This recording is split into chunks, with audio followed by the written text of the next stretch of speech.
Hi all, my name is Ryan and welcome to my channel What the Pop, where we discuss pop culture in general and Buffy a lot.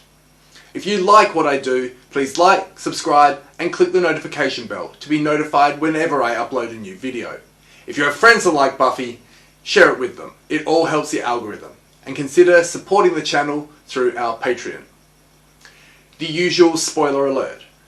I may talk about things in these analyses that relate to future plot points. So if you haven't seen all of Buffy at least once and don't like spoilers, I suggest you like the channel, then come back once you've seen it all. Today, we continue our look at Season 2 with Episode 7, Lie to Me. A plot summary. Drusilla is feeling peckish and fancies snacking on some kid negligently left at the park by his mum. Though given this is Sunnydale, she probably didn't turn up because she's been eaten. Angel interferes, sends the kid home, tells Drew to take Spike and leave Sunnydale. Buffy sees them together. Jenny asks Giles on a date, a surprise date, because everyone loves surprises. The guy from Roswell rocks up, except his name here is Ford, and Buffy knows him. They went to school together in LA. At the Bronze that night, Angel lies about Drew. Buffy goes off with Ford. They hear a noise. Buffy sends Ford back for her purse. She kills a vampire. Says it was cats. He already knew she was the Slayer. Buffy is happy. He knows, so naturally something is going to go wrong. Ford enters a warehouse full of vampire wannabes called the Sunset Club.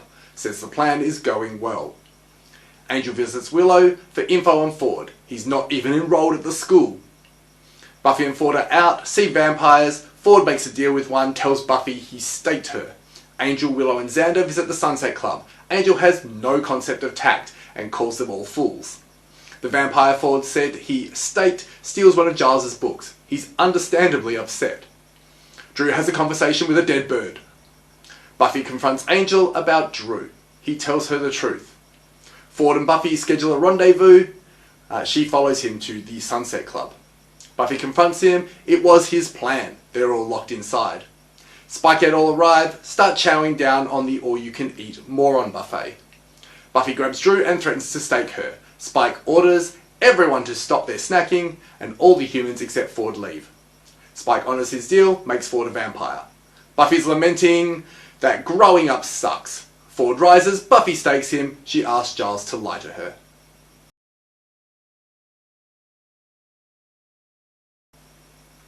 Okay, I'm going to make a big call here, but I actually think that Lie to Me is the first perfect Buffy episode. By that I mean that it does a perfect job of encapsulating everything that Buffy the Vampire Slayer is about. Of course, it's another episode written and directed by Joss himself, so that makes sense. The big theme here is once again on choice, but I'll discuss that later.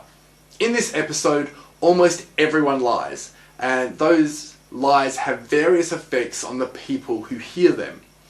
Angel at one point says sometimes the truth is worse, but that's seldom ever the case. Here the lies range from the minor, like Buffy's really bad lie about the cats fighting, to the major, like Ford's lie to the Sunset Club and Buffy about being food for Spike and his gang. The best lie is Willow lying about needing to go elsewhere so she doesn't tell Buffy about Angel visiting her. Are you drinking coffee again? Because we've talked about this. It makes me jumpy. I have to go away. Again, Alison Hannigan at her best. We have only one scene in this episode with Cordelia in it, and it is her in class nonsensically defending Marie Antoinette, while Buffy and Willow are passing the notes back and forth about Angel and Drusilla. Marie Antoinette was of course convicted of treason and beheaded, so there is this discussion of someone convicted of betrayal of loyalty going on, pointedly juxtaposed onto the meeting between Angel and Drusilla conversation. One of the more interesting scenes in this episode is when Angel is telling Buffy the truth about his past with Drusilla, then after tells Buffy about Ford. Now this scene is so intriguing to me. It switches to an external shot looking in on Buffy and Angel as he says, "I don't know what he wants from you, but you can't trust him." And it's a very deliberate directorial choice by Joss, and I cannot figure out why it switches to that external shot no matter how many times I analyse the scene. So if you have a theory about the why of this scene, put it in the comments below. Okay, so while I was filming this, I actually had a little bit of an epiphany about this scene. And to me, I think the scene goes to an external shot because this is actually a forewarning about Angel and Angelus. So basically, we get the voiceover, Angel's voiceover saying, I don't know what he wants, don't trust him. But we get that from an external viewpoint, looking at Angel and Buffy. So it both applies to Angel saying it about Ford, and essentially a narrator, in this case Joss, saying it about Angel himself. What do you guys think? The only bad thing about this episode is Angel's awful makeup. Clearly the makeup artist on this ep had recently seen Bram Stoker's Dracula and decided that Angel needed to be way more pasty. So they caked the white powder on him. Seriously, it looks awful.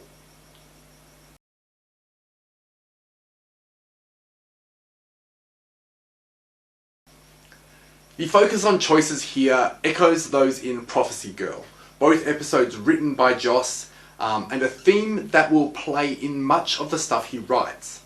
When Joss wrote Cabin in the Woods, he wrote a short article published in The Guardian about the film that changed his life. That film was Spielberg's Close Encounters of the Third Kind.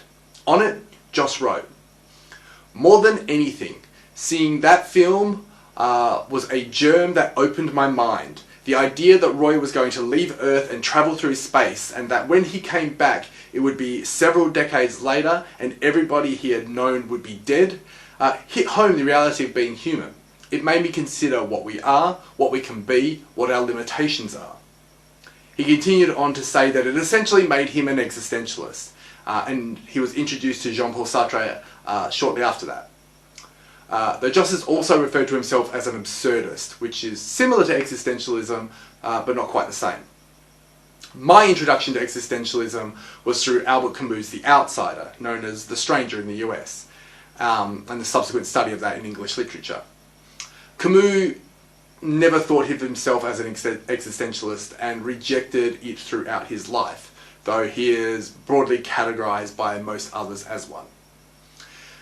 Now, the basic theme of existentialism as it relates to our discussion of Buffy is that life has no point and the only meaning it has is what we give it through the choices we make. Now, given that Whedon considers himself an existentialist, it is easy to see why so much of what he writes is about the choices we make and their consequences. In the article, Joss said, "There are many films and TV shows I make where people find themselves in fantastical situations. As often as possible, their reactions to it are very normal. No more is that highlighted than in the exchange between Ford and Buffy. Ford, these people don't deserve to die. Well, neither do I. But apparently no one took that into consideration because I'm still dying." Ford here reflects Buffy's plea to Giles in Prophecy Girl when she said, "I'm only 16, I don't want to die." But ultimately, Buffy made the choice to face her fear, and did actually die. She had no knowledge that she would be revived, so chose to make that sacrifice. Buffy in Prophecy Girl realized she had choices, and that none of them were good choices, but she made one anyway. Her fate in her hands. Ford is saying that he doesn't have a choice, that the cancer is liquefying his brain. But this is a lie. Buffy says, "You don't have a good choice, but you have a choice." And this line represents one of the central themes of all of Buffy, that your life and its meaning is essentially the sum of the choices you make. When asked why he hates Christians so much at a screening and question session for Serenity, Joss had the following to say about what he truly believes. Here he is talking about Angel in Season 2 of Angel, the series, having just found out that there is no meaning or grand plan to what he does. Second season of Angel in episode 16 when he'd gone all dark, because he does that, and then he was getting better, and he basically decided that, the world, he'd been told the world is meaningless, nothing matters, and he said, well, then this is my statement, nothing matters. So the only thing that matters is what we do, which is what I believe. I believe that the only reality is how we treat each other. That morality comes from the absence of any grander scheme, not from the presence of any grander scheme. But so we can see very clearly that Joss believes that morality and meaning are products of choice and not the result of some divine being's scheme. Ford has choices, and he has made one. He has chosen to sacrifice a whole heap of people, including Buffy, in order to survive. His choice is a morally repugnant, selfish choice. It is the exact opposite of what Buffy did in Prophecy Girl, and essentially what she does every day, where she puts herself on the line in order to keep others safe. It speaks to why Buffy chose to act in the first place, which I discussed in my analyses of Welcome to the Hellmouth. Buffy is intrinsically a moral person, and continues to show that through her choices and actions.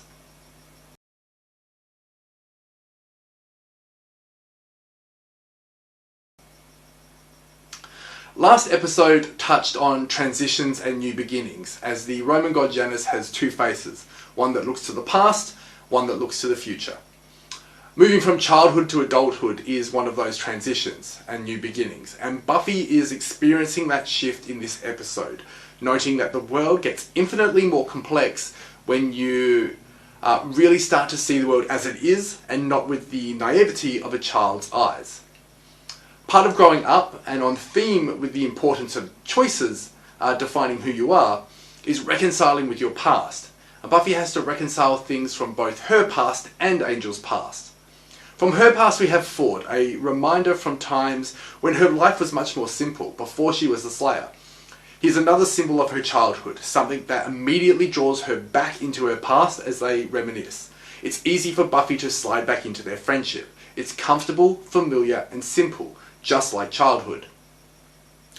When she catches Angel in a lie, she doesn't call him out on it. She simply turns to something less complex, Ford. Of course, the less complex world of her childhood isn't compatible with her life as the Slayer, and in the end, she literally has to put a stake in her past. For Angel's part, we find out that he drove Drusilla mad before finally turning her into a vampire. Buffy has to reconcile that Angel was once the brutal vampire Angelus, and while she knew this is the first time she has an example of this brutality. Buffy's response is, well, I asked for the truth. At the end of this episode, you get this quote from Buffy and Giles. Nothing's ever simple anymore. I'm constantly trying to work it out. Who to love or hate, who to trust. It's just like the more I know, the more confused I get. I believe that's called growing up. Buffy's maturation is contrasted with Drew's perpetual childhood. Drew, having been driven insane by Angelus prior to being sired, is in a constant childlike state, emphasized by her immortality, as she will never grow up. I can't help but compare her to Anne Rice's Claudia from Interview with a Vampire, who was a perpetual child physically, whose mental growth into an adult was impeded by her being unable to grow up and become a woman. Drew is unable to deal with adult truths, like responsibility. She didn't feed her bird and it died, and won't sing for her anymore. When Spike, fed up with her over her meeting with Angel, snaps at her, he delivers her some harsh truths. Like a child being scolded, she begins to whimper and pout, unable to accept the truth or her role in it, and Spike apologizes to appease her. Contrast this with Buffy's reaction of, well, I asked for the truth, to Angel's explanation of his past with Drusilla. Whilst Drew is unwilling to hear the truth, Buffy is realizing that adulthood comes with having to learn some hard truths.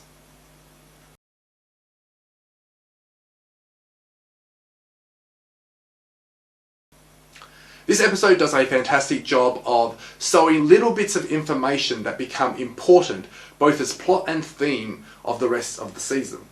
In the opening scene, Drusilla says, "It's just the beginning." And nothing in that scene with Angel is accidental. Everything has purpose. I mentioned in the analysis of Season 2, Episode 1, that this season is where Buffy really hits its stride. And starting with last week's episode of transitions and endings, this episode marks that new beginning. We still get a couple of clunker episodes, but most of this season from here on is gold.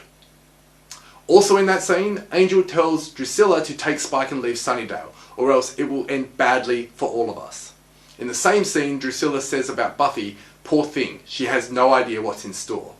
Now that could sound like a random threat, but I can't help but think that Drusilla, with her powers, knew what was going to happen and knew that Angelus would return. The book the vampire stole contains the ritual that will restore Drew back to her full strength. Spike thumbs through it and says, "Oh, this is great. This will be very useful," foreshadowing its importance later. Spike keeping his word to Ford and making him a vampire, and Buffy keeping her word and not staking Drew, sets the foundation for their agreement at the end of the season. Showing this aspect of their characters now is what persuades us as viewers when we get to the season finale to believe that Buffy and Spike would both make and honour a deal with each other. When Spike offers his help because he likes the Happy Meals with legs, Buffy doesn't completely trust him, but she does know from experience that Spike keeps his word, that he does what he says he will do. Likewise, when Buffy sets certain conditions on Drusilla being allowed to live and Spike and Drusilla being allowed to leave Sunnydale, Spike knows that Buffy will honour that deal. Giles' line at the end said to Buffy summarises the arc for the rest of the season, that we will not know who the good and bad guys are, that everything is no longer black and white, something that will start in the next episode when Giles' past comes back to bite him in the ass. In that episode, Buffy will have to reconcile that Giles wasn't always the good guy in his past, that he had this other life before becoming her watcher. We get reminded about the rules of vampire law in this universe, that Angel can now just enter Buffy's home whenever because he's already been invited. We also see that he's been invited into Willow's home, so he's able to do the same there. This will obviously be important when Angel loses his soul and becomes Angelus. When Ford is asking Buffy to meet him, he says, "I sort of had an idea. It's a secret. Kind of want to surprise you." And Buffy replies, "I like surprises." This isn't a throwaway line. In an episode about who to trust, it's here because the episode when Angel loses his soul and becomes Angelus is called Surprise. Similarly, when Buffy says to Angel, "I love you, I don't know if I trust you," and Angel replies, "Perhaps you shouldn't do either," is a forewarning of what's to come. When organising their date, Jenny says to Giles, "You'll just have to trust me." This is a small callback to Prophecy Girl when Giles asks, "How do I know I can trust you?" And he gets his answer here in this episode, in a funny way, when she takes him to a monster truck rally. Clearly Giles shouldn't trust her. We of course find out later that Jenny shouldn't be trusted at all, that she's been watching Angel all along. From an ongoing story standpoint, the big reveal in this episode is that Angel not only sired Drusilla, but that he drove her insane before doing so, killing everyone she loved and visiting every mental torture on her he could think of. Basically, she became an obsession of his. This is important for when Angel becomes Angelus because it also explains why he doesn't just kill Buffy in her sleep when he first had the chance. He wants to mentally torture her first.